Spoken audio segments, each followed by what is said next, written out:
Hi guys, welcome to Thoughtscapes, a channel full of motivation, positivity and encouragement. And today I'm going to talk about how to start your year off strong. Now we're coming to the end of 2016, we've only got about 8 weeks left till the new year, which is 2017. And at this point in the year, some people do already look back and think, oh gosh, I haven't achieved what I wanted to achieve, or like there are so many things that I wanted to do this year that I haven't done. And so you don't want to carry that type of mentality or that attitude to the next year. What you want to do is you want to start it off strong. You want to have some goals set so that in 2017 you have more of a likelihood to meeting the goals that you set for yourself. So here are my top 3 tips for making sure that that year is going to be strong for you. Number 1, take a moment to just express some gratitude. Look at where you are right now, what you have, and even the simple things like a roof over your head, food to eat, a great support network, a phone in your hand, the ability to communicate.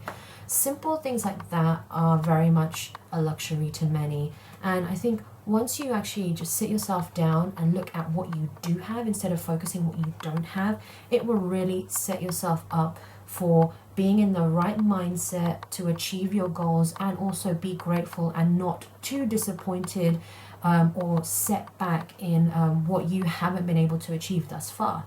Number 2 is take some time out to also reflect on the past 12 months. Now, in the grand scheme of things, 12 months doesn't sound like a long time in your life, but actually what can happen between January to December is a lot. Some people could be facing challenges or could have faced challenges, opportunities, highs, lows. And if you are one of those people who has, had some challenges and some difficulties, well, look, we're almost at the end of 2016 and you made it this far. So it just goes to show you that whatever life throws at you, you do have the strength and you do have the capacity to make it through. It's just whether, how you feel about it at the end, or whether you want to make more of a success of yourself or not. Just look at how far you've come and appreciate the journey that you've gone through. I know for some people 2016 might not have been the greatest of years, and for some people 2016 might have been a brilliant year, but throughout that period, look how much you've grown, look how much you've learned, the people that you've met, the things that you've seen. And if you're feeling like you haven't really achieved anything, you haven't learned anything, there's nothing that you can really say in these 12 months that you have learned anything from, then this is a good time to reassess and figure out what you really want to do next year. Thirdly, think about your short-term goals. A few pro tips for this is, visualize where you want to be at the end of 2017, who you want to be, what you want to achieve, where you want to be, how are you going to get there. Just take a moment and just visualize all of that. And also make sure that your goals are realistic. So this involves a lot of self-awareness. How have you done things in the past? What's achievable for you? What's in your capacity to do? Don't overstretch yourself, because the likelihood is if you haven't met that before, if you haven't, worked up to that point before, then it's going to be an extra push for you to get there. And actually what we want to do is set some realistic goals for you so that once you do achieve them, you can ramp these up in the future. So yeah, definitely make sure that they are realistic. Also, make sure that you try and pin them down to a time frame. Now, we know what life is like. Life never goes according to plan, and, allow yourself some flexibility. But I feel that if you are a bit loose with your goals in terms of time frame wise, i.e., I want to lose weight in 12 months. Well, the likelihood is, if you're anything like me, you will procrastinate and you will only really kind of want to achieve those goals. You spend the most of your year not really doing much, and then it gets to the last quarter of the year and you think, oh damn, I need to start heading towards my goal. So if you tie it up to a time frame, then the likelihood is that you'll be more proactive in trying to achieve that in a very systematic fashion to make sure that by the end of that time frame you're there or almost there, or you've done it.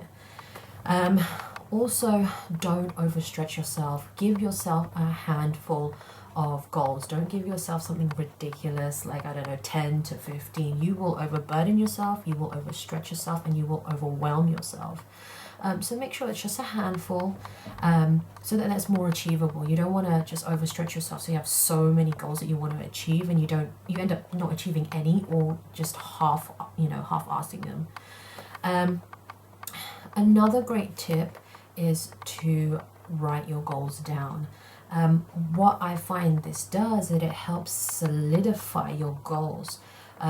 It's documented, whether it be handwritten in a notepad. What I tend to do though is I put it on my phone, so that what I can do is at any point in time I can reference back to my goals.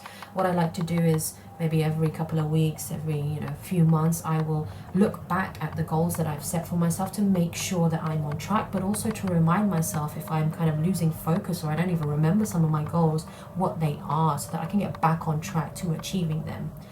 And finally, what could also be helpful is if you share your goals with a few trusted friends or people that you know. By all means, you can broadcast your goals and things to the world. But I find that if it's a couple of friends or people that you trust, then one, because you trust them, you're less likely to be judged by them. And also, you kind of hold yourself accountable to them because you've already expressed your goals to them. That kind of gives you a little bit more of a drive and a motivation to achieve them, because you're telling someone that you're going to do it. So, that's just an added extra, what's the word? Emphasis or motivation for achieving them. And also, hopefully, these people that you trust are also conducive to you and your journey to meeting your goals, that hopefully they are the ones who are reminding you of what these are, also helping you along the process to achieving them. So just to recap, number one is start with the moment that you're in and express some gratitude. Secondly, take a moment to just review and reevaluate the past 12 months, what you've learned, the goods, the bads, highs, lows, and appreciating that journey.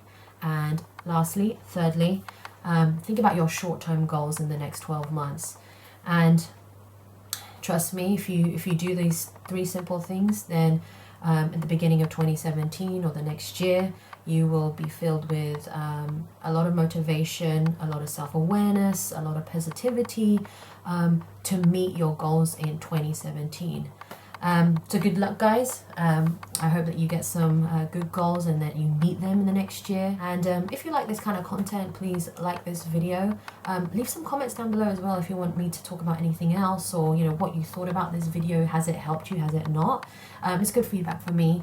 And also, if you want to see more of this kind of thing, please subscribe to my channel. And I will see you in my next video. Bye-bye.